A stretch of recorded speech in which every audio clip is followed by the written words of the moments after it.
Study Article 14. This article will be studied during the week of May 29th through June 4th. By this, all will know that you are my disciples. Theme text: By this, all will know that you are my disciples, if you have love among yourselves. John 13:35. Song 106, Cultivating the Quality of Love. Preview. Many people are attracted to the truth because of the genuine love that they see among us. However, we are not perfect, so at times we may find it challenging to deal with a fellow believer in a loving way. Let us examine why love is so important and how we can imitate Jesus' example when we deal with the imperfections of one another. Paragraph 1. Question: What impresses many interested people who attend our meetings? Imagine a married couple attending their first meeting at a Kingdom Hall of Jehovah's Witnesses. They are deeply impressed by the warm welcome they receive and the love among those in the congregation. On the way home from the meeting, the wife says to her husband, "There is something different about Jehovah's Witnesses, in a good way." The picture caption reads, "What has been the impact on many non-witnesses as they observe the love among Jehovah's people?" Paragraph 2. Question: Why have some been stumbled? The love that exists among those in the Christian congregation is indeed remarkable. Of course, Jehovah's Witnesses are not perfect. So the more we get to know those in the congregation, the more likely we are to see some of their flaws. Sadly, some have allowed the imperfections of others to stumble them. Paragraph 3. Question: What identifies Jesus' true followers? Look again at the theme text for this article. John 13:34 and 35 reads, "I am giving you a new commandment, that you love one another. Just as I have loved you, you also love one another. By this all will know that you are my disciples, if you have love among yourselves." What is the identifying mark of Christ's true followers? It is love, not perfection. Notice, too, that Jesus did not say, "By this you will know that you are my disciples." He said, "By this all will know that you are my disciples." Jesus thus indicated that not only his followers, but also those outside the Christian congregation would recognize his true followers by the unselfish love they have for one another. Paragraph 4. Question: What might some want to know about true Christians? Some who are not Jehovah's Witnesses might wonder, how does love identify Jesus' true followers? How did Jesus demonstrate love toward his apostles? And how is it possible to imitate Jesus' example today? Witnesses do well to reflect on the answers to those questions. Doing so may help us to display love more fully, especially when dealing with the imperfections of one another. Why does love uniquely identify Jesus' true followers? Paragraph 5. Explain Jesus' words found at John 15:12 and 13. Jesus made clear that a special kind of love would identify his followers. John 15:12 and 13 reads, "This is my commandment, that you love one another, just as I have loved you. No one has love greater than this, that someone should surrender his life in behalf of his friends."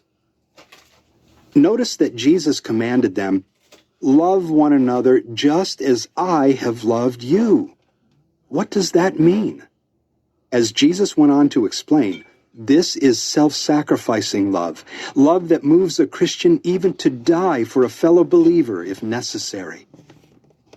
Paragraph 6. Question: How does God's Word emphasize the importance of love? God's Word places a lot of emphasis on love. Many people include among their favorite Bible verses the following: God is love. 1 John 4:8. You must love your neighbor as yourself.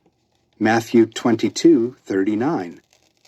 Love covers a multitude of sins. 1 Peter 4:8. Love never fails. 1 Corinthians 13:8. These verses and others should make it plain to anyone how important it is to cultivate and display this beautiful quality. Paragraph 7. Question: why can Satan never unite people in genuine love? Many people ask, how is it possible to identify the true religion? All religions claim to teach the truth, but each one teaches something different about God. Satan has managed to confuse people by creating a multitude of counterfeit religious organizations. But he can never create a worldwide brotherhood of Christians who love one another. Only Jehovah can do that. That is reasonable because genuine love comes from Jehovah, from having his spirit and blessing on a group of worshipers. Is it any wonder then that Jesus said that unselfish love would identify his true followers? Paragraphs 8 and 9. Question: how have many individuals been affected by the love they observed among Jehovah's Witnesses? Just as Jesus foretold, many have recognized his true followers by the genuine love they show among themselves. For example, a brother named Ian recalls the first convention he attended, which was held at a sports stadium near his home. Ian had been to that stadium a few months earlier for a sporting event. He says, "The contrast with this convention was enormous. The witnesses were polite and well-dressed, and their children were well-behaved." He adds, "Above all, these people seemed to have a feeling of contentment and peace, something I yearned for.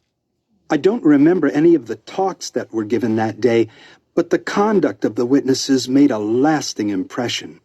Such conduct, of course, is a result of the genuine love we have for one another. Because we love our brothers and sisters, we treat them with kindness and respect." A brother named John had a similar first impression when he started attending congregation meetings. "I was impressed by the friendliness of everyone there. They seemed like saints. Their genuine love convinced me that I had found the true religion." Time and again, such experiences underscore that Jehovah's people are proving to be true Christians. Paragraph 10. Question: when especially do we have an opportunity to demonstrate Christian love? As noted at the outset, none of our fellow believers are perfect. At times, they will say or do things that upset us. The footnote reads, "This article is not discussing serious sins that should be handled by the elders, such as those listed at 1 Corinthians 6, 9, and 10. End of footnote. On such occasions, we especially have an opportunity to demonstrate Christian love by the way we react. In that regard, what can we learn from the example set by Jesus? How did Jesus show love to his apostles? Paragraph 11. Question: what bad traits did James and John display? Jesus did not expect perfection from his followers. Rather, he lovingly helped them to correct their undesirable personality traits so that they could gain Jehovah's approval. On one occasion, two of the apostles, James and John, had their mother ask Jesus to give them prominent positions in the kingdom.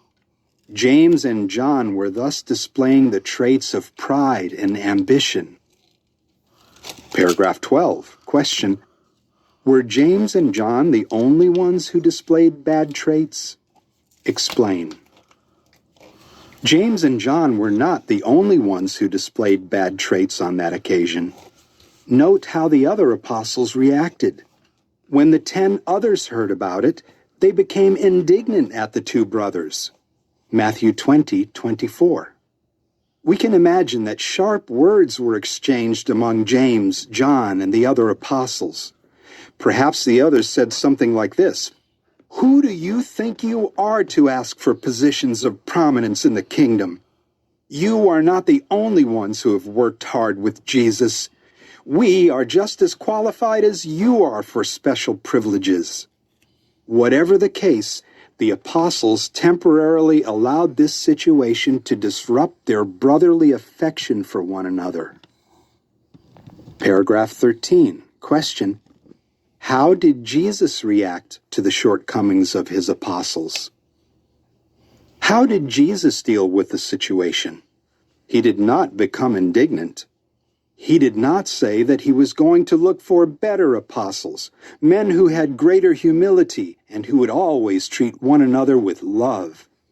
Rather, Jesus patiently reasoned with these sincere men.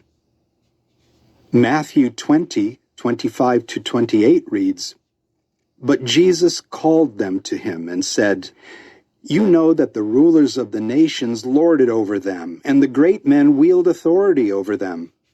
This must not be the way among you, but whoever wants to become great among you must be your minister, and whoever wants to be first among you must be your slave.